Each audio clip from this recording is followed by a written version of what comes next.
Eh, Listo, ya. Muy bien, ahora sí ya estamos completos. Buenos días a todos. Y muchas gracias, ¿no? Pues por participar en este panel. Primero que todo, pues obviamente debo presentarlos. Tenemos un panel de unos invitados muy destacados y con un reto muy importante de ser como el abrebocas de este webinar de 2 días, donde queremos contar con un panorama, ¿no?, integral de cómo estábamos hace 10 años y cómo estamos hoy. Le doy la bienvenida, pues, primero que todo a Fernando Gutiérrez. Fernando Gutiérrez es ingeniero electricista, cuenta con 35 años en el sector de energía eléctrica en Colombia y en Centroamérica, tanto en el desarrollo y la operación de portafolios hidroeléctricos, renovables, comercialización de energía, gas, PPAs, y se ha desempeñado en altos cargos de gerencia en compañías tales como GESELCA, Enel. Actualmente se dedica a la consultoría y es el gerente de Alpha Energy Soluciones Energéticas. Fernando, muchas gracias por tenerte con nosotros acá en este panel. Muchas gracias, Juanita. Buenos días. Buenos días. Bueno, en segundo lugar nos acompaña Lina Vega Vuelvas. Lina es ingeniera electrónica con más de 10 años de experiencia en el sector energético y financiero. Es especialista en automatización de procesos industriales, cuenta con 2 maestrías, una en dirección de marketing y otra en gerencia comercial, y en gestión energética. Ha trabajado en entidades públicas como el Ministerio de Minas y Energía, el IPSE, y actualmente es Country Manager para Colombia de Lilan Energy, que es una empresa desarrolladora de proyectos de energía renovable y donde están desarrollando, creo que un poco más de 1 giga de energías renovables actualmente en Colombia. Bienvenida, Lina. Gracias, Juanita. Bueno, en tercera instancia nos acompaña el doctor Amílcar Acosta Medina, es economista, miembro de número de la Academia Colombiana de Ciencias Económicas y de la Academia Colombiana de Historia, es expresidente del Congreso de la República, exministro de Minas y Energía de Colombia, ha ocupado pues muchísimos importantes cargos y cuenta con grandes reconocimientos, es una de quizá de las autoridades del sector energético y pues también es docente universitario de la Universidad Externado Colombia y también es un gran escritor de literatura energética y pues también es columnista de los principales periódicos de nuestro país. Doctora Amílcar, bienvenido. Muy buenos días, Juanita, Lina, Fernando. Y finalmente, muchas gracias, tenemos a Ángela María Sarmiento. Ángela es ingeniería electricista, cuenta con maestría en ingeniería eléctrica y en economía. Tiene más de 18 años dedicados al sector energético. En el sector público, pues ha sido parte del Ministerio de Minas como jefe de la Oficina de Asuntos Regulatorios. También ha sido experta en la CREC en encargo, así como ha también ocupado cargos en la Superintendencia de Servicios Públicos Domiciliarios. Es docente universitaria y actualmente lidera el Centro de Estudios de la Energía Renovable y el Agua, premio que reúne a las empresas vinculadas con las plantas filo de agua y los pequeños aprovechamientos hídricos. Bienvenida, Ángela. Hola, Juanita, muchas gracias por la invitación y un gusto, un saludo especial a todos los panelistas de lujo que me acompañan y a todos los que nos están hoy acompañando en esta hermosa celebración que tú has convocado. Bueno, muchas gracias, Ángela. De nuevo, bienvenidos a todos. Y bueno, yo creo que vamos a iniciar. Aquí vamos a tener, y para los que nos acompañan como espectadores, la idea es proponer vamos a tener una dinámica de conversatorio, donde, como les mencionaba, pues en este panel inaugural, la idea es hacer como un recorrido por lo que ha sido la Ley 1715 y pues esta última década, con la intención pues al final también de ofrecer como un diálogo constructivo y pues plantear como unos aportes al finalizar. Yo, para romper un poco el hielo, voy a plantear como unas palabras iniciales. Recordemos que la Ley 1715 de 2014 se expide el 13 de mayo del 2014, por eso es que hablamos de la década de esta ley. Y esta ley se expide con el objeto de regular la integración de las energías renovables no convencionales al sistema energético nacional colombiano. No es que, y eso siempre lo decimos, no es que las energías renovables, o bueno, las fuentes no convencionales de energía renovable, que fue como la denominación jurídica que trae la ley 1715 para referirnos a las energías renovables, no es que antes del 2014 pues estuvieran prohibidas, pero pues sí faltaba de pronto una política pública de promoción, y ese es como el paso que hace en la dirección correcta la ley 1715, que pues fue una iniciativa legislativa. Esta ley pues define que estas fuentes no convencionales de energía renovable, tales como la solar, la eólica, la biomasa, la geotérmica, los pequeñas centrales o pequeños aprovechamientos hidroeléctricos, son consideradas como renovables en la medida que son fuentes que son utilizadas o empleadas de manera marginal en Colombia. Eso en contraste con lo que también Gonzalo hacía referencia en la parte introductoria sobre que Colombia pues, cuenta con una matriz principalmente hidroeléctrica. Entonces, yo creo que uno de los principales objetivos de esta ley pues, fue definitivamente la diversificación, la complementariedad, romper esa dependencia exclusiva con el agua, ¿no? Con la intención de diversificar nuestra matriz energética, por supuesto introducir competencia en nuestro mercado y también pues al final todo esto pues que se materialice en unas mejores tarifas hacia los usuarios finales. Desde entonces pues a lo largo de estos últimos 10 años pues hemos tenido 3 gobiernos que desde diferentes enfoques pues han estado trabajando y avanzando pues en la incorporación de estas pues, fuentes en nuestro país. Y pues bueno, queremos pues tener un diálogo con nuestros expertos acerca de cuál ha sido como este recorrido.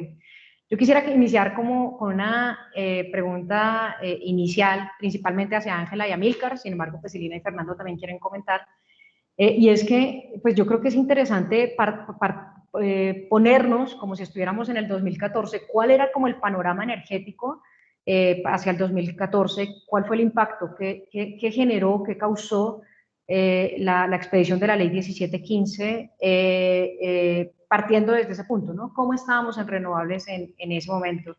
No sé si Ángela de pronto te animas a dar inicio con nuestro panel, atendiendo como esa pregunta, ¿no? ¿Cómo estábamos hace 10 años? Claro que hay toda la experiencia porque finalmente en toda la administración del ministro Amílcar fue que se dio las discusiones y la aprobación de la ley. Se los podrá contar los intríngulis que seguramente yo no me los conozco, pero sí desde la parte técnica, por supuesto, teníamos una matriz en la que la participación de energías renovables no convencionales era escasa. Teníamos solo un proyecto eólico que era piloto, que es el de Jepirachi, y teníamos recursos, por supuesto, de plantas filo de agua que empezaban ya a sentir digamos, unos incentivos no muy claros con el límite de los 20 megavatios del despacho centralizado, que eso efectivamente permita no hacer el aprovechamiento de todos los recursos potenciales a filo de agua que realmente podrían hacer y sumar a la matriz energética. Entonces teníamos una participación, en ese momento teníamos aproximadamente 14.000 megavatios, un poquitico más de capacidad instalada, y el 70% era hidro y el 30% era térmica. La participación de los pequeños recursos hídricos no era más allá del 3% de las pequeñas, de los despachos no descentralizados. Entonces esto mostraba, si bien como lo mencionaba hace un momento Gonzalo, no era una matriz energética en la cual estuviéramos utilizando elementos altamente, digamos, de contaminación y que fuera una matriz limpia, sí teníamos unos problemas de resiliencia y adaptación a cambio climático que hoy yo creo que hoy en día lo seguimos viendo. Y ya cuando empecemos a lo largo de las discusiones de cómo hoy pudimos contar con un salvamento de casi el 8%, a través de fuentes renovables no convencionales como solar y PCHs precisamente, es que pudimos pasar este fenómeno del niño. Entonces estamos viendo, en ese momento empezó a centrarse la discusión más en un tema de complementariedad, de resiliencia, más allá de una matriz limpia. Y como también lo mencionó Gonzalo, nosotros no estábamos liderando el tema. Los incentivos y las señales que se estaban dando vía los esquemas de contratación, vía los esquemas regulatorios, vía los señales de precios que finalmente así la política pública, pues digamos, dé o abra las puertas, pues si no hay señales económicas, pues los inversionistas no van a ver una ventaja o no van a ver una oportunidad de entrar en el mercado, y todavía teníamos unos precios internacionales que no eran tan competitivos, es decir, necesitábamos algunos incentivos adicionales. Entonces, eso era lo que estaba pasando en ese momento. Además, estábamos a puertas casi de un fenómeno del Niño que fue bien fuerte 2015-2016. Entonces, ahí empezaron todas las discusiones apalancadas de esa resiliencia y esa forma de adaptarnos al cambio climático con una matriz que dependía en un 60% de recurso hídrico altamente variable en esos escenarios, digamos, críticos. Esa era como lo que nos motivaba en su momento a pensar en dar ese impulso en materia de renovables en la matriz eléctrica. Gracias, Ángela. Doctora Milcar, ¿qué nos puedes comentar sobre eso? Bueno, muchas gracias. Empiezo por decir que si bien el auge, el boom de la transición energética, entendida como la integración de las fuentes no convencionales de energías renovables a la matriz eléctrica, empezó a partir de 2015 con el Acuerdo de París, que estableció el objetivo de la descarbonización de la economía, que estableció el año 2030 como una meta volante en la que se comprometieron todos los países, entre ellos Colombia, a reducir sus emisiones para alcanzar la carbono neutralidad hacia el año 2050. Dicho esto, quiero decir que en Colombia nos adelantamos a esa transición energética. ¿Por qué? Porque en el año 2001 se expidió la ley 693 de mi autoría, que introdujo en Colombia la mezcla de etanol con la gasolina motor. En el entendido que, como lo planteamos, era multipropósito, porque se trataba de reducir las emisiones de gases de efecto invernadero y de material particulado, pero también con esto se contribuía a la seguridad energética.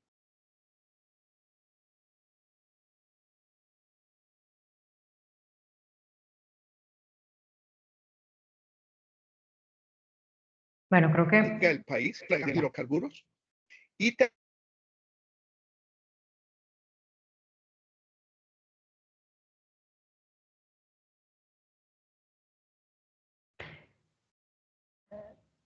vamos a activar el micrófono.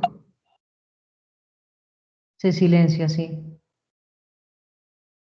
Deshabilitar. Con permiso, vamos a... Doctora Milcar, un momento. Por favor, activar el micrófono, que se te cerró. Listo, bueno. ya estamos. Ya puedes continuar. Como les decía, esta ley, la 693 del 2001, tenía un carácter multipropósito: reducir las emisiones de gases de efecto invernadero, que va en línea con la transición energética. Segundo, se planteó también que esta era una manera también de contribuir a la seguridad energética del país para depender menos de los hidrocarburos. Y tercero, muy en línea también con la transición energética, que yo no la concibo en un país como Colombia, sino va acompasada con una estrategia de transformación productiva, de diversificación de su economía, y de esta manera se ha venido ampliando la frontera agrícola del país. Posteriormente a esta ley, se expidió la ley 697, de la cual yo fui ponente, que tiene que ver con el uso racional y eficiente de energía. Importantísimo, porque en Colombia tenemos una gran ineficiencia energética. La ineficiencia supera el 50%. O sea, nosotros estamos desperdiciando en Colombia más del 50% de la energía. Posteriormente se expidió la ley 939 del 2004, la del biodiesel. Y de esta manera, el etanol con gasolina y el aceite con el diésel le dio pie para que en Colombia, desde noviembre del 2005, se abriera la obligatoriedad de las mezclas de los biocombustibles. Y desde luego la 1715. Nosotros nos adelantamos un año a la COP21 de París al expedirse esta ley, que dicho sea de paso, es una muestra palmaria de lo que se puede lograr cuando hay un alineamiento entre el gobierno y el Congreso. Porque si bien esta fue una iniciativa legislativa de un legislador, José David, desde la UME, la Unidad de Planeación Minero-Energética, le dimos todo el apoyo y trabajamos conjuntamente la unidad legislativa del senador con nuestro equipo encabezado por Ángela Cadena, que era la directora de la UME, y así pudimos lograr que saliera una ley que con los incentivos, con los estímulos y con las señales que se dieron, abrió toda esta avenida de desarrollo y aprovechamiento de todo un potencial con el que cuenta Colombia, un amplio abanico, porque es que generalmente en el imaginario colectivo se asocia transición energética solamente con energía eólica y energía solar. Pero el espectro de energías renovables y limpias es mucho más amplio. Ahí tenemos la geotermia, ahí tenemos la generación a filo de agua, no más en generación con las llamadas PCH, pequeñas centrales hidroeléctricas que generan a filo de agua. Colombia tiene un potencial de 53 gigas, cuando instaladas en total hoy tenemos 20 gigas, o sea, más del doble de la capacidad instalada que hoy tenemos de generación es el potencial que tenemos en generación eléctrica a filo de agua. Y volviendo a los biocombustibles, resulta que ellos adicionalmente contribuyen también con la generación de la energía a partir de la biomasa. En estos momentos calculo que tienen una capacidad instalada que supera los 800 megavatios de potencia entre la cadena del etanol y la cadena del biodiesel. De manera pues que creo que aquí con esta ley y posteriormente con la 2099, que vino a reforzarla y ampliar el espectro de las energías susceptibles de recibir esos incentivos y esos estímulos que no estaban contemplados inicialmente en la 1715. Yo creo que esta ley potenció la ley 1715 y esto fue lo que hizo posible, y con esto voy terminando, que se abrieran las primeras subastas año 2019 y año 2021, en las que por primera vez participaron las energías renovables en una modalidad que no conocíamos antes.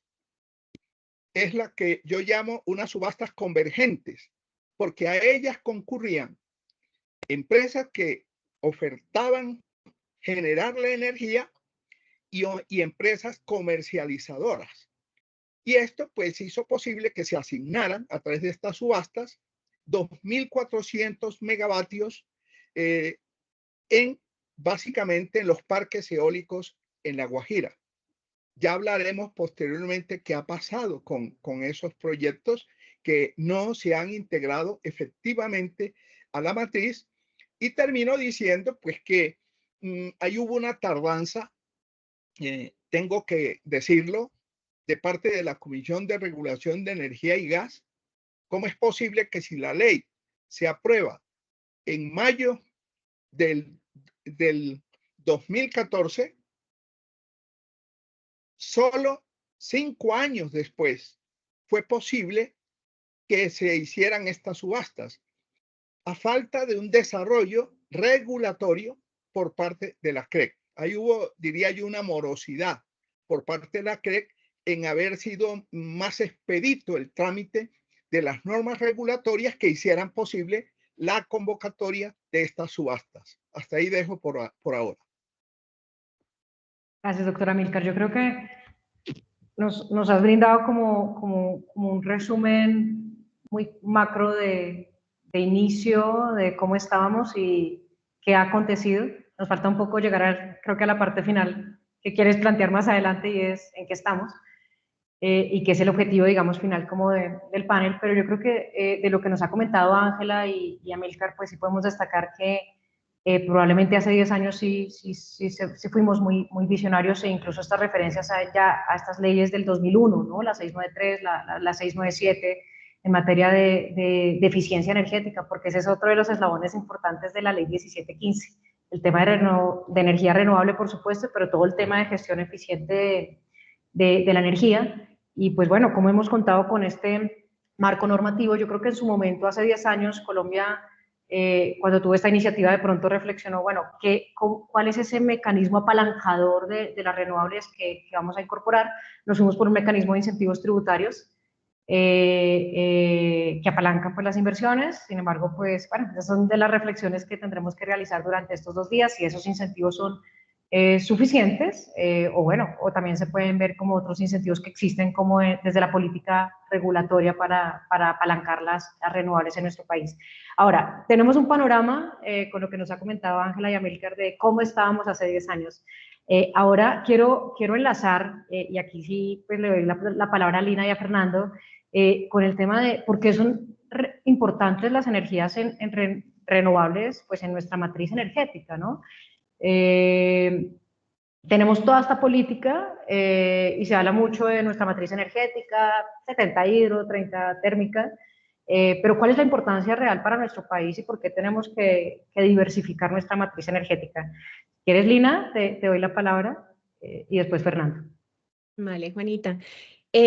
Pues como todos lo decían y muy bien el doctor Amílcar y Ángela lo mencionaban inicialmente, la entrada temprana de las energías renovables y tener, digamos, este mix en nuestra matriz energética realmente son esenciales e importantes y cruciales para nuestra matriz colombiana. Hablando puntualmente de Colombia, por ejemplo, solar, eólico, sabemos que el sol y el viento son, digamos, disponibles o están disponibles cuando el agua no lo están, ¿cierto? Entonces ahí podemos tener una diversificación energética muy importante que hoy en día necesitamos acelerar y promover que este tipo de proyectos renovables puedan incorporarse más rápidamente a nuestra matriz, ¿no?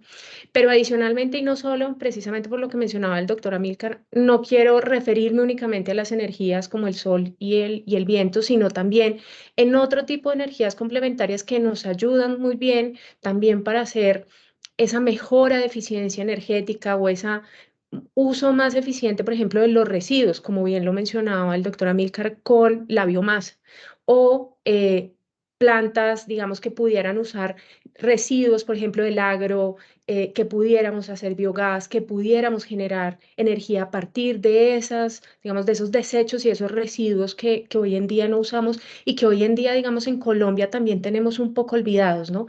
Entonces, por un lado, me parece esencial la diversificación y la seguridad energética que le dan las energías renovables a nuestra matriz. Por otro lado, también la mitigación al cambio climático, poder cumplir esos justamente objetivos de la COP, esos objetivos que tenemos y compromisos internacionales para la carbono neutralidad que mencionaba también Gonzalo en su intervención inicial, adaptarnos al cambio climático. Si bien nosotros cuando vemos el panorama internacional sumamos muy poco porque ya lo hemos mencionado, desde siempre hemos sido, o desde hace muchos años hemos sido mayoritariamente renovable por tener un gran, digamos, impulso, una gran matriz de generación hídrica. Pero nosotros sí que estamos viendo hoy en día, y lo hemos visto en las noticias en estos últimos momentos, y también lo hemos visto con el racionamiento de agua que tenemos ahora, con los cuidados que debemos tener por el fenómeno del Niño, sí que necesitamos medidas también para adaptarnos al cambio climático, ¿no? Entonces no podemos olvidar esa balanza que nos puede ayudar la diversificación de nuestra matriz energética, tanto en la mitigación como en la adaptación del cambio climático.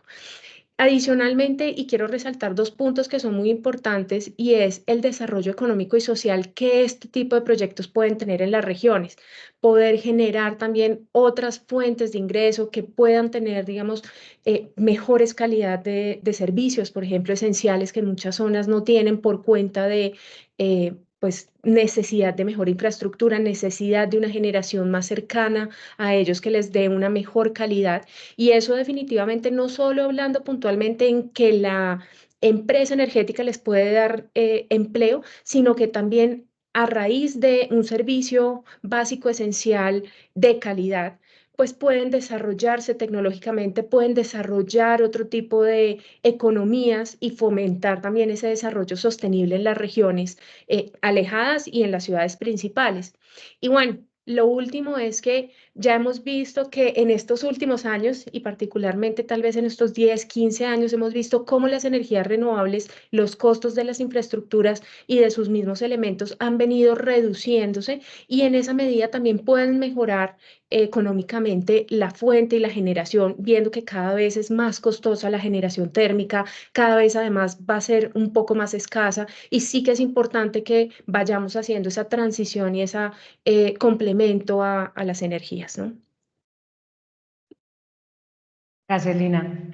Fernando, bueno, cuéntanos tu visión Bueno, de la importancia de las renovables en Colombia. bueno, muchas gracias. Totalmente importante las renovables. Creo que para nada, para nadie es un secreto, la demanda en Colombia crece a una rata de 2 teravatios hora al año, más o menos, de una manera exponencial, porque son 2 más 2,5 más 3, y cada vez crece muy rápido. Y las renovables como tal son una fuente muy ágil de construir. Son una nueva tecnología que yo creo que también hay que sacarle ese valor, que permite en tiempos muy cortos acelerar la producción de energía. Entonces, en este momento donde construir grandes centrales o construir grandes plantas de generación de térmicas o hidráulicas, creo que viene en un momento muy bueno las renovables. Por otro lado, saben todos pues, que la capacidad de contratar a precios, digamos, competitivos o razonables para la demanda se está volviendo escasa. Escasa, hay como un déficit por lo menos de unos 8 a 10 teravatios hora anuales que no se pueden contratar a un precio fijo, razonable. O sea, claro que lo puedes contratar cuando la bolsa llega a 1.000, pudieras contratarla con un térmico, pero nadie quiere comprarle un térmico al costo variable de producción, 800, 900 pesos que le puede costar la energía. Puedes entonces obtener este déficit de energía que se tiene en contratación. Las renovables vienen ahora a ser una forma nueva de asumir un precio fijo razonable, competitivo, del orden de lo que hoy se paga en los mercados con el valor del MC que todos conocen, del orden de unos 300 pesos. Entonces, esto es necesario porque es el momento, o sea, las cosas se dan porque, como lo decía quizás Lina, los precios se están subiendo de los commodities, cada vez estamos dependiendo más de los commodities externos. eh, y por lo tanto viene a bien esta energía renovable. Por último, de una manera general o física, miremos lo que las renovables terminan siendo un complemento a las tecnologías existentes. Definitivamente, el sol brilla en los fenómenos del Niño, como ha pasado ahora mismo. Las estadísticas las han visto, que las ha publicado pues muchas personas. Yo creo que casi el 4% de la demanda está siendo atendida por plantas renovables, y yo creo que como va este ritmo, el próximo fenómeno del Niño podría superar un 12, un 14%. En el invierno, pues sí, funcionarán lo necesario, y si en el invierno no llueve, que es el fenómeno del Niño exactamente, pues estarán básicamente aportándole energía al país. Entonces, creo que de cualquier forma, las energías renovables han venido bien a Colombia. En este momento, también Ángela lo comentó, han salvado de alguna manera, es una energía que se aporta. Y aprovechando algo que dijo el senador Amílcar, y me disculpan si le llamo senador porque le conocí siendo senador, entonces yo lo veo y le digo senador. Eh, Decías algo de La Guajira, que lo podemos ampliar también, pero efectivamente en La Guajira quedaron sin construirse, o en este momento todavía no se terminan, 1.700 megavatios, como él lo ha dicho. Eso es más o menos equivalente a 6.97 teravatios hora de energía al año. ¿Qué es esto?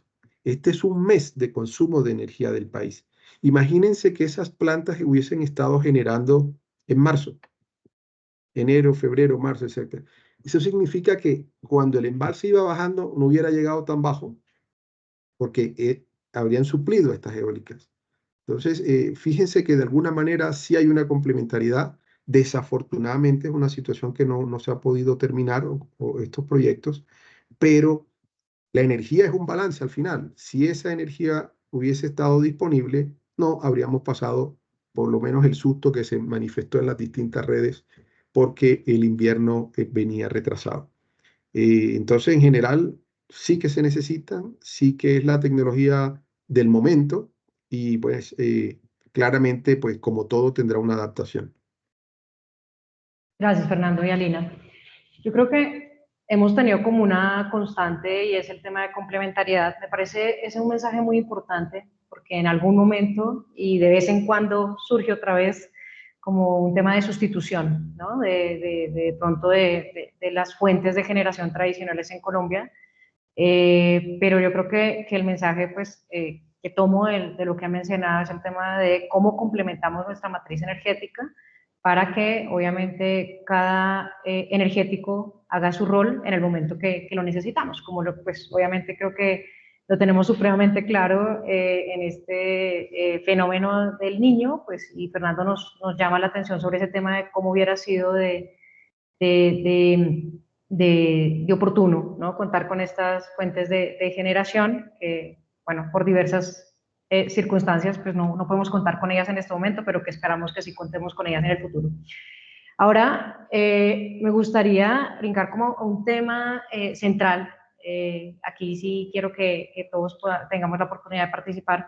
Y voy a unir como dos temas. Uno, de cómo hemos avanzado en la última década, que creo que el doctor Amílcar pues ya nos dio como una visión de pronto de cómo ha sido este panorama, desde la ley, las subastas, las políticas públicas específicas para desarrollar ciertos temas. Pues un tema asociado a, bueno, qué es lo que nos hace, o sea, cómo hemos avanzado, pero también qué nos ha hecho falta o qué podemos proponer en este momento para que en efecto logremos incorporar masivamente estas fuentes de generación, ¿no? De pronto viendo un poco las cifras recientes de XM, hoy en día tenemos alrededor de un poco más de 700 megas ya en operación comercial, tenemos siempre una cantidad importante, alrededor de unas 1000 megas en pruebas, no vamos a entrar en estos detalles en este panel, sin embargo, pues la cantidad de proyectos o de megas en desarrollo, pues es un número muy grande, 3.000, 4.000 megas, y además lo que tuvimos en algún momento, cifras que llegaban a 20.000, a 30.000 megas digamos, de interés de compañías en desarrollar, pero por diversas circunstancias pronto no pudieron conservar su capacidad de transporte en la red, o bueno, otros temas, o se han perdido, ¿no? Pues esos proyectos. Entonces tenemos como unas cifras muy grandes, pero a veces lo aterrizamos en qué vamos y la cifra pues es como un poco lenta, ¿no? La incorporación de las renovables. Acá abro el micrófono, no sé si de pronto Ángela quieras iniciar o, bueno, en qué vamos y qué nos hace falta, qué deberíamos reforzar. Bueno, yo creo que si uno hace un balance y voy a retomar y casi que ampliar un poquito lo que mencionó el exministro Amílcar, y es que realmente tal vez, yo sé que el cambio y generar y entrar en nuevas tecnologías y hacer nuevos escenarios, pues de todas formas genera un poco de preocupación, pero sí creo que hemos sido un poco más lentos de lo que deberíamos. Es normal que tengamos un tema de aprendizaje y error. Por ejemplo, el tema de acceso a los beneficios tributarios en principio era mucho más complejo de lo que es hoy. Finalmente, ya en el 2019, después de unos 3 más o menos años de aplicación de los incentivos, pues dijimos, venga, esto puede funcionar más fácil en una sola entidad, dejemos de estar repartiendo esto entre 2 entidades que realmente para los que accedían a los proyectos era un complique poder coordinar las 2 cosas. Entonces yo creo que sí hay evolución y hemos venido aprendiendo, pero hay algunas cosas en que ni siquiera hemos dado el primer paso.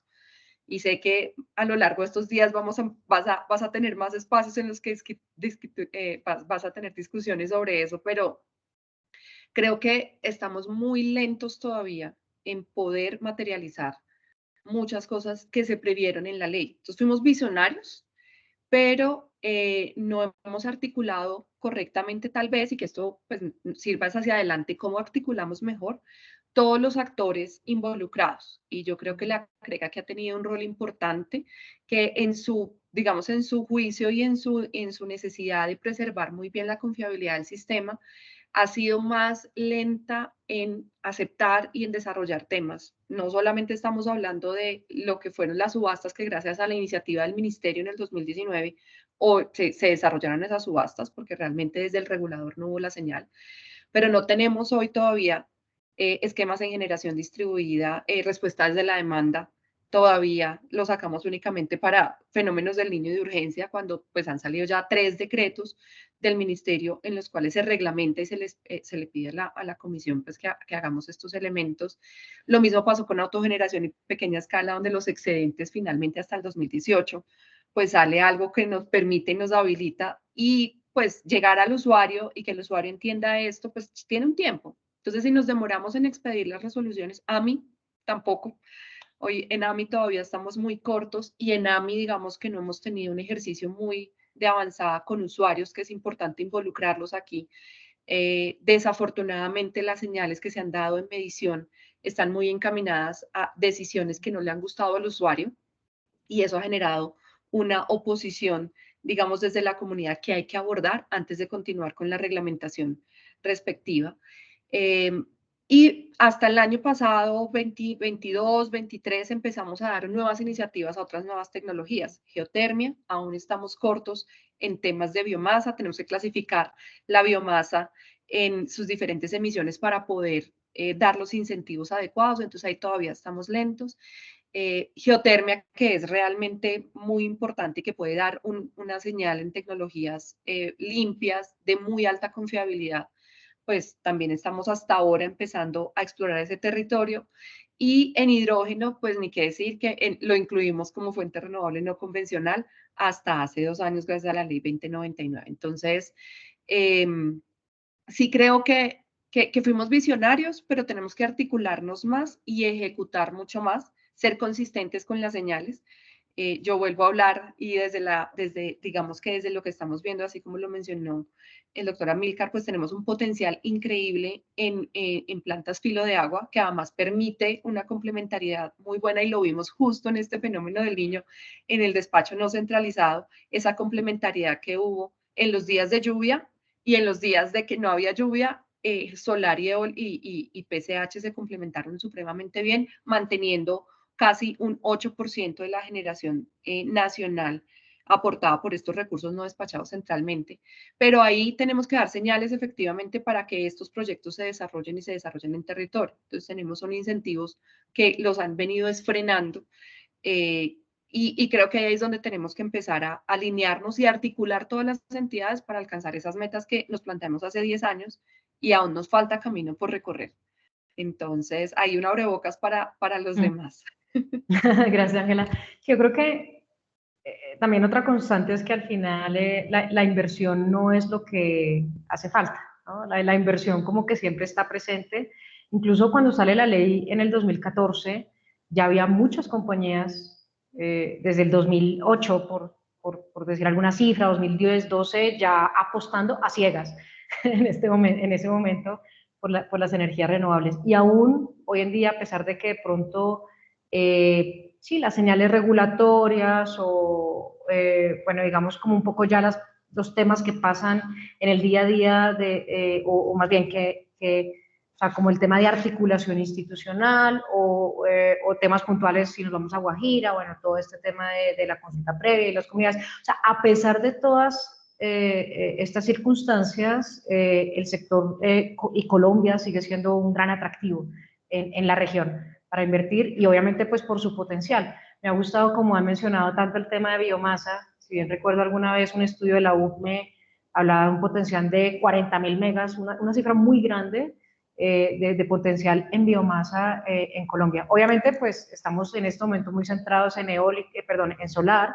en segunda instancia en eólica, incluso tenemos una subasta de offshore wind en este momento en curso. Tenemos también los proyectos importantes de geotermia. Entonces yo creo que desde el tema de inversión no ha sido nunca el inconveniente, pero pues obviamente sí, no ser visionarios hace 10 años, sino seguir trabajando de manera articulada para dar las señales y las señales de confianza y de articulación, ¿no? Para invertir en el sector. Entonces, bueno, va a romper un poco el orden. Me gustaría escuchar de pronto a Lina tus reflexiones sobre este tema. Sí, pues creo que estoy muy en línea con Ángela y con lo que tú mencionabas, Juanita, con respecto a el gran potencial y el gran atractivo. Lo mencionaba incluso Gonzalo al inicio, que somos el tercer país emergente más atractivo para inversión en temas energéticos. Entonces, realmente la plata no falta y nosotros como Lilan somos una muestra de ello. O sea, hoy en día, tú lo mencionabas al inicio en mi presentación, tenemos 1.5 gigas en desarrollo en este momento y el apetito, y de hecho lo vimos en la convocatoria pasada de la UCME, es enorme, ¿no? Casi 90 gigas de intenciones de proyectos que se quieren desarrollar. Que es importante, y creo que muy bien lo mencionaban ustedes, tener estabilidad regulatoria, tener una dinámica regulatoria que permita incursionar no solo en la solar, en la eólica, revisar temas de almacenamiento, revisar temas de biomasa, incluso también, y yéndome a mi pasado en el IPSE, regulatoriamente las zonas no interconectadas tienen también un potencial importante para hacer transición energética. Bien, sé que suman muy poco, digamos, con respecto al global de Colombia energéticamente hablando, pero allá es que la mayoría de energía era térmica, generación diésel principalmente, y hemos venido en estos últimos 10 años migrando a llegar casi a un 30% de renovación en las zonas no interconectadas y hacer ese, digamos, mix, porque allá sí hay sistemas híbridos y en las zonas más alejadas, obviamente, sistemas individuales.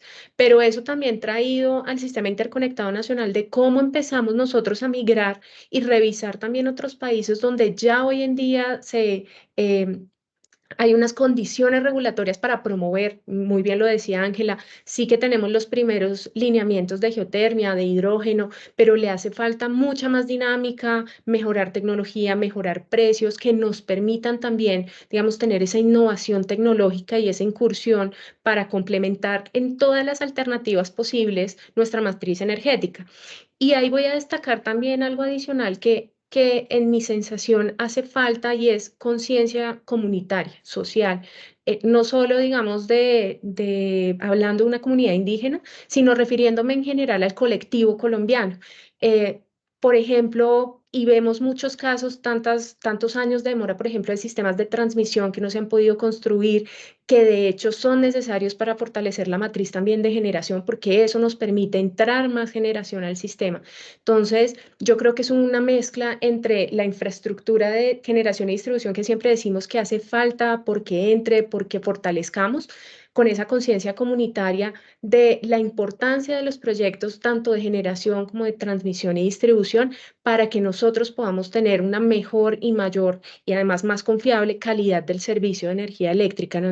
Entonces, digamos que dejo esa reflexión, digamos, adicional hacia, no solo hacia lo regulatorio, hacia lo tecnológico y hacia el desarrollo, digamos, de la inversión como tal, sino también esa conciencia que como sociedad debemos tener sobre la importancia de la infraestructura, de cuidarla y de permitir que ese desarrollo tecnológico se pueda realizar rápidamente y que podamos llegar a acuerdos y ser muy conscientes de que es necesario para todos nosotros y para nuestro desarrollo económico. Gracias, Lina. No, y de lo que mencionas, el componente, pues, y también la ley 1715, que trae muchas cosas que nos hemos centrado en algunas, y me refiero a todo el sector, pero, por ejemplo, la ley 1715 también trae una política social hacia las zonas no interconectadas y de generar alternativas más limpias, ¿no? De generación a través de diferentes esquemas, trae toda una política de sustitución de diésel, y bueno, son temas que a veces quedan un poco en el olvido, pero bueno, eso es lo importante de estas reflexiones como para traerlas nuevamente a la mesa. Me gustaría darte la palabra, Fernando, para analizar este punto desde tu perspectiva. Vale, yo creería que la parte, como lo han expresado, regulatoria es clara y hay bastante regulación de incentivo. Yo destaco algo que vi en las últimas semanas en ese congreso que hicieron de renovables, todo ese tema de autogeneración, generación distribuida, determinado por la resolución 174 del 2021. Creo que las reglas están hechas. Yo diría hay que promocionar más las reglas. Hay que hacerle seguimiento si las reglas están dando resultados. Si la gente que está desarrollando y construyendo se siente cómoda. O sea, a veces sacamos las resoluciones y creo que decimos ya todo está hecho y creería que es bueno y de pronto podría ser algo importante desde los gremios y el sector, pedirle a la comisión que monitoree, haga seguimiento para que todas estas resoluciones tengan éxito. Hay otro punto que me parece muy importante. Ya estamos hablando de 1.700 megavatios conectados a la red de solares. Acaba de terminar una subasta de confiabilidad en febrero, marzo, que determina que van a entrar, que se han ganado la subasta 4.400 megavatios. Miren, ¿cómo opera esto? Y la primera renovable grande quizá entró en el año 18, que se llamaba El Paso. Y desde ese momento se está pidiendo que se ajusten los mercados, que se ajuste la regulación de los intradiarios, que se permita hacer ajustes en el día de la operación, porque esto al final es una modernidad, se modernizan las cosas, se transforman los mercados y permite que se opere de manera eficiente y que tengan incentivos estas plantas. Eso hay que hacerlo. Lo mismo que va a desarrollar si se necesita el operador de mercado, sobre todo, si se necesitan nuevas tecnologías, las baterías para apoyar la operación.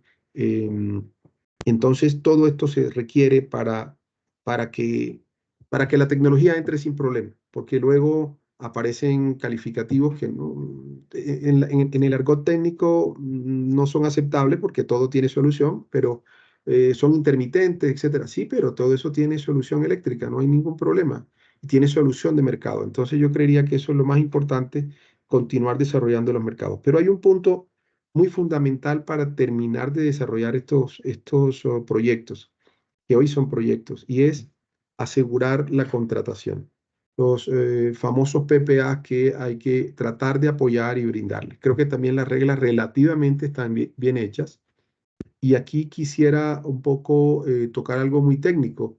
Hace 20 años compraba el mercado por franjas horarias.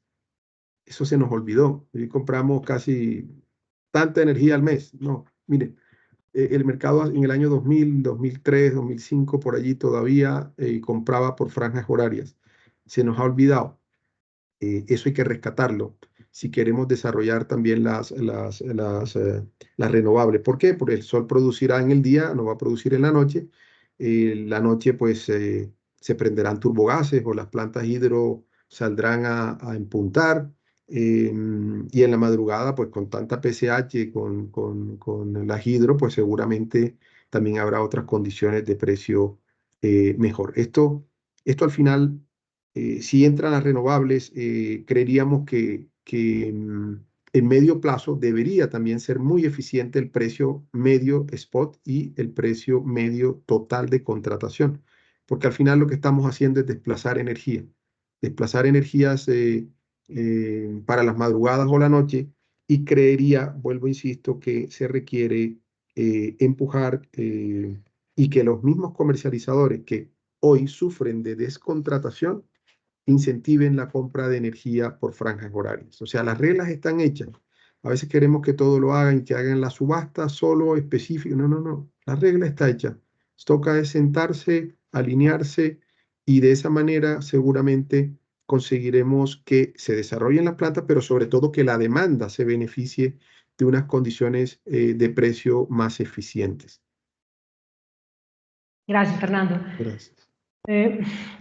Tu visión complementa todo muy bien, porque al final pues cada fase tiene como su reto, y nos has comentado como uno de los retos también que al final, o sea, no solo son los retos de desarrollo, de operación, sino al final también como un poco de bancabilidad y la forma como compramos la energía.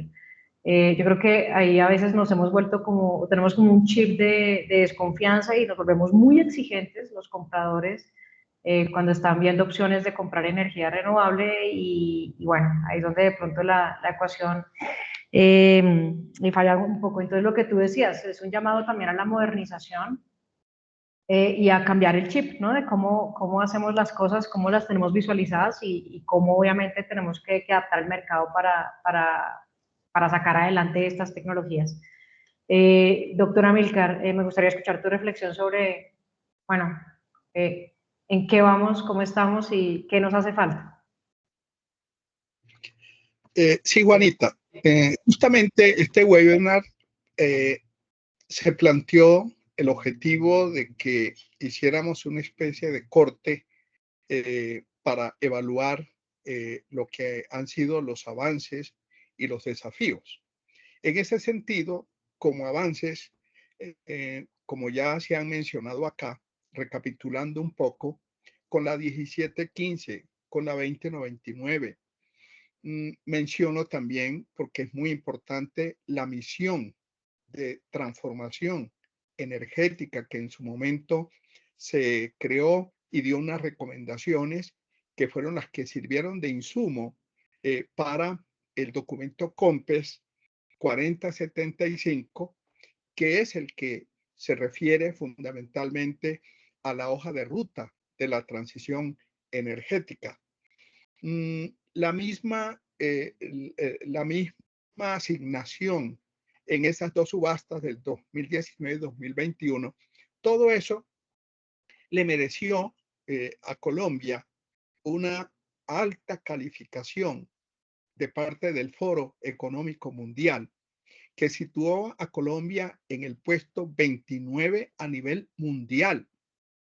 Y a nivel de América Latina éramos el tercer país en el índice de transición energética. Pero a raíz de los obstáculos que han impedido que esas soluciones de energía eólica básicamente entren, los reveses que hemos tenido, que han impedido que se integren estas energías, ha llevado a que Colombia haya perdido 10 puntos. Ya no estamos en el último informe del Foro Económico Mundial, ya no estábamos en el puesto 29, sino en el puesto 39. Y a nivel de América Latina, que éramos el tercero, hoy estamos en el puesto sexto. Ahora, ¿qué consecuencia ha traído esto? Y ese es un reto que nosotros tenemos. Retrotrayéndome un poco a la pregunta que tú hiciste hace un momento, en relación a la importancia que reviste la integración de estas fuentes no convencionales a la matriz energética.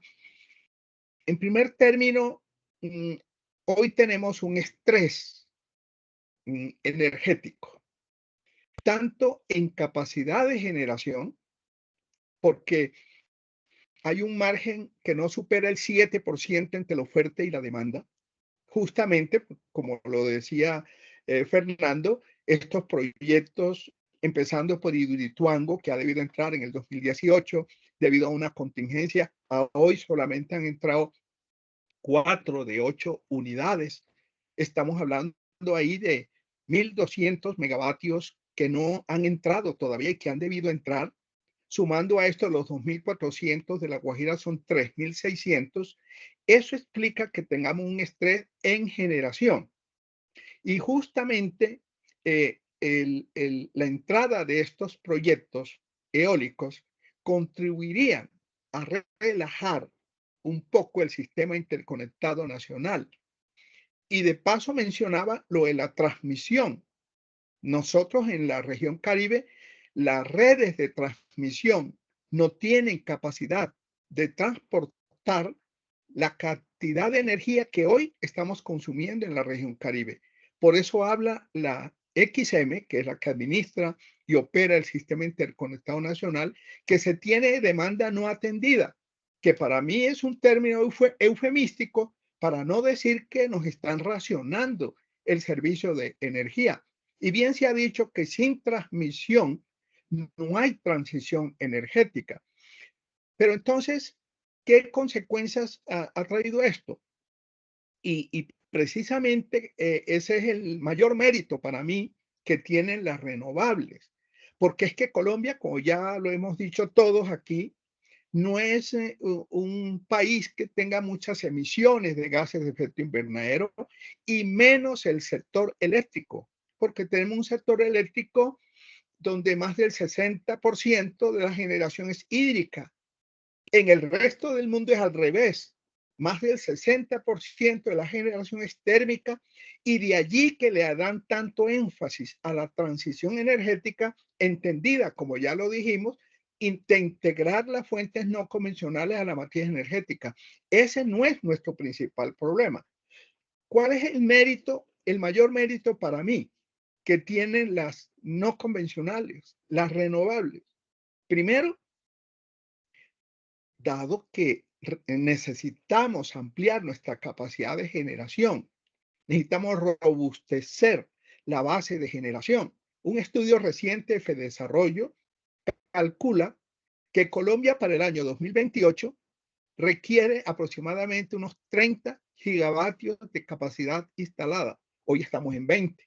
O sea, tenemos por delante el reto de tener 10 gigas más de generación.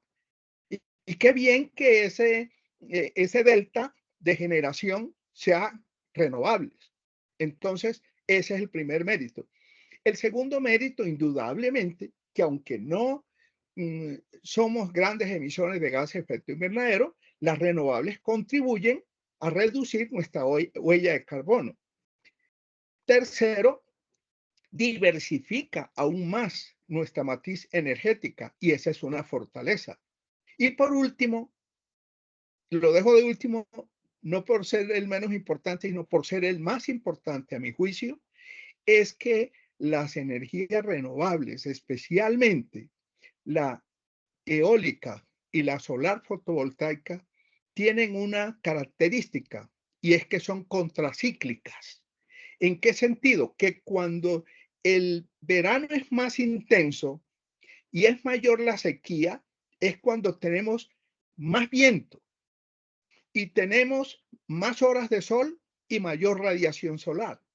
De allí la importancia de la complementariedad de la que han hablado ustedes cuatro, porque equívocamente algunos llegaron a plantear que las renovables estaban llamadas a sustituir, a reemplazar a la generación térmica. No hay tal.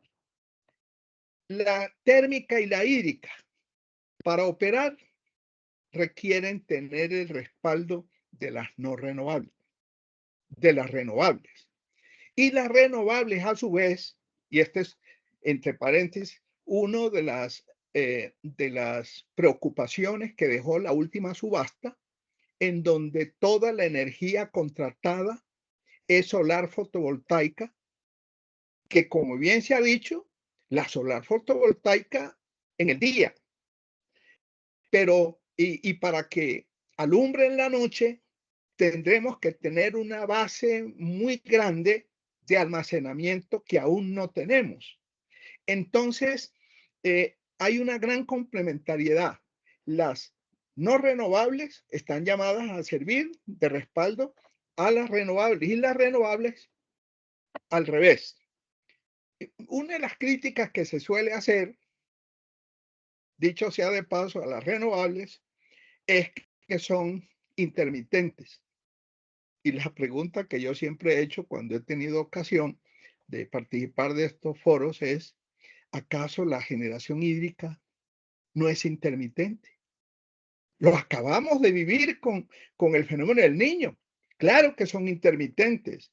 Y precisamente siendo intermitentes, sin embargo, ellas, por la razón que dije ya, que son contracíclicas, le da una mayor resiliencia a la matriz energética.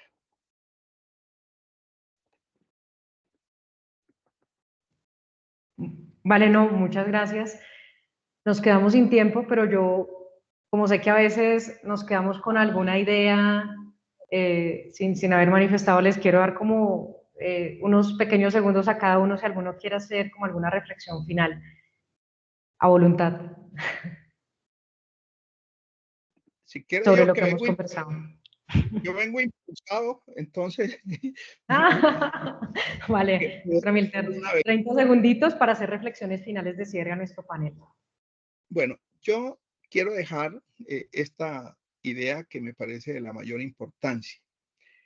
La ley 1715 y la ley 2099, que se suelen caracterizar por las llamadas 4D, digitalización, la descarbonización, la descentralización y la democratización. Estos dos últimos, estas últimas 2D, descentralización y democratización, le abre una amplia avenida al empoderamiento del consumidor, del usuario de la energía. Y en esto juega un papel muy importante, no lo hemos mencionado, la contribución que puede hacer en esta transición energética las comunidades energéticas, que entre otras cosas no es un invento de este gobierno. Si ustedes miran en la Constitución, hay un artículo porque hasta el 1991 los únicos que podían prestar los servicios públicos era el Estado.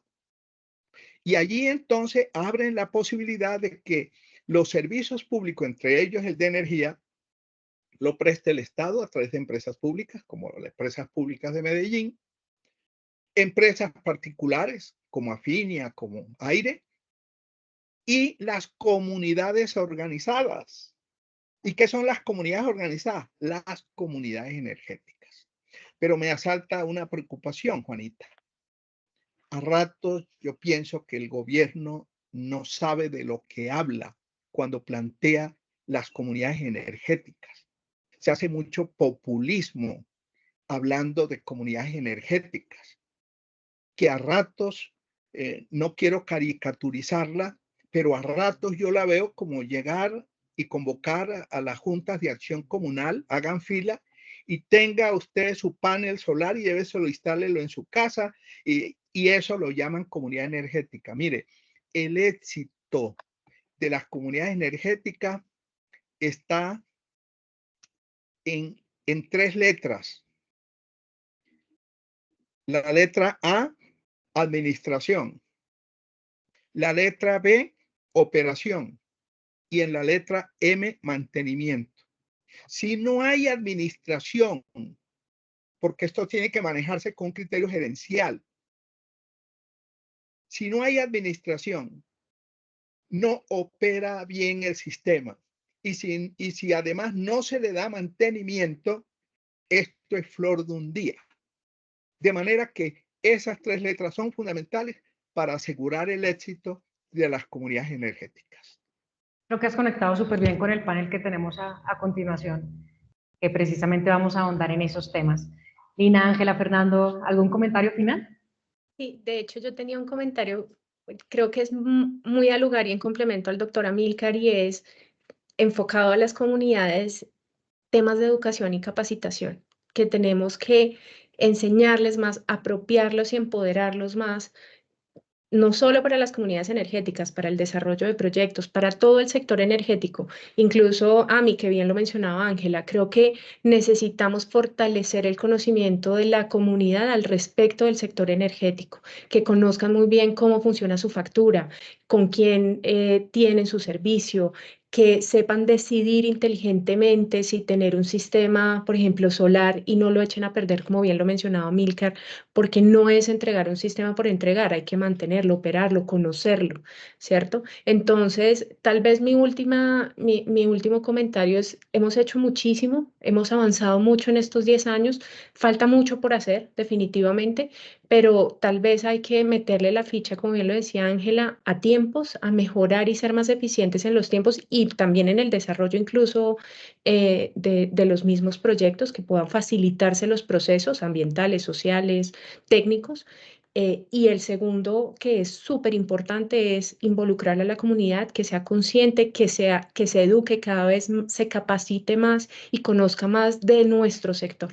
Entonces, que nosotros también seamos multiplicadores de esa información y que nuestras comunidades y en donde estamos desarrollando nosotros proyectos podamos tener esa conciencia y explicarles y enseñarles, que sean unas personas muy conocedoras y que no, digamos, se dejen meter los dedos, por decirlo coloquialmente, sino que conozcan muy bien qué proyectos les están desarrollando al lado, qué beneficios les trae, no solo desde lo económico, sino también desde la calidad y desde el desarrollo del potencial que pueden tener sus comunidades. Gracias, Lina. Bueno, no sé, Fernando, si me adelanto, que tenía el micrófono abierto. Sigue. Yo creo que esos pilares que mencionó el exministro Amílcar de las 4Ds, que están en la 1715, que se mantienen en la 2099 y que además son estrategias de este gobierno, pero yo creo que yo las he visto en todos los gobiernos, son casi que naturales. Debemos interiorizarlas y realmente aplicarlas. Yo me he encontrado, por ejemplo, en el paso por la superintendencia, me parecía increíble tener que sancionar porque no se diera efectivamente una facilidad de acceso a la conexión a proyectos con energía renovable. Entonces yo creo que hay un miedo general y hay un tema no entender las ventajas que tiene la democratización, la descentralización. Y yo creo que eso es supremamente importante en todos los aspectos. Es decir, estoy hablando que esto no es solamente de la CREC, estoy hablando que es de los agentes que hoy operan en el sistema, estoy hablando de los generadores que sientan que esto es complementario y que todos nos necesitamos, de los usuarios que también vean el beneficio y esa participación que ellos pueden tener. Entonces yo creo que es interiorizar realmente, y yo lo diría como hablar ese mismo lenguaje todos, quitarnos esos miedos, esos frenos y ver que ser un poco más visionarios, no en el papel, sino en la realidad, porque lo fuimos en el papel. Creo que tenemos una muy buena norma, es una norma que nos ha permitido muchísimas cosas, pero la traba no ha estado en la norma, la traba ha estado en cómo enfrentamos y cómo realmente habilitamos la norma. Entonces creo que lo importante es realmente entender a dónde queremos ir y hay cabida para todos y hay beneficio especialmente para todos y para el país. Y como lo decía Milcar, pues volver a ser líderes y no solamente líderes en estos temas, sino beneficiados de esos temas, porque tendríamos beneficios, como lo mencionó Lina y como lo mencionó Fernando, en temas de precios. Entonces yo sí creo, y además de abastecimiento energético. Entonces creo que es ver estas nuevas tecnologías y estos elementos muy positivos, pero realmente interiorizarlos en todos los actores involucrados en este ejercicio. Gracias, Ángela. Fernando, tus reflexiones finales. Vale, no, muy corto, 4 cositas. Uno, terminar lo iniciado. Creo que todo esto que se está construyendo hay que terminarlo, hay que ayudarlo, apoyarlo. Lo que se ha ganado en estas subastas hay que viabilizarlo desde todo punto de vista, regulatorio, operativo, comunidades, etcétera. Hay que terminar. Luego, 2, que la comercialización, sobre todo, se alinee a buscar estos PPA, estas compras de energía, para garantizar que sean cubiertos y que cambie un poco a medio y largo plazo las señales de precio más competitivas. Y por último, el operador de mercado que pueda adaptar y anticiparse a la adaptación eléctrica y del esquema operativo de mercado para que todo esto opere con todas las tecnologías que hoy existen. Entonces, eso sería de mi parte. Gracias. Bueno, yo creo que estaría fuera hemos tenido como una intervención de todos ustedes tan valiosa que no amerita ni siquiera hacer conclusiones porque hemos tenido una cátedra de lujo de cada uno de ustedes. Yo creo que los asistentes y todos hemos sido muy afortunados de poder escuchar estas intervenciones tan complementarias entre sí, y por eso pues quise invitarlos como porque cada uno tiene como un perfil muy diverso y ha tenido pues una participación en el mercado desde diferentes perspectivas, y creo que eso se ha visto reflejado en nuestro panel. Les doy muchas las gracias a ustedes por haber participado en nuestro panel, y bueno, damos paso a nuestro siguiente panel. Vamos a poner como una ventana de 1 o 2 minutos para organizarnos, y bueno, de nuevo muchas gracias a ustedes, a Lina, a Ángela, a Milcar y a Fernando. Muchas gracias. Muchas gracias. Vale. Muchas gracias. Gracias a ti. Hasta luego. Que estén muy bien. Felicidades. Gracias.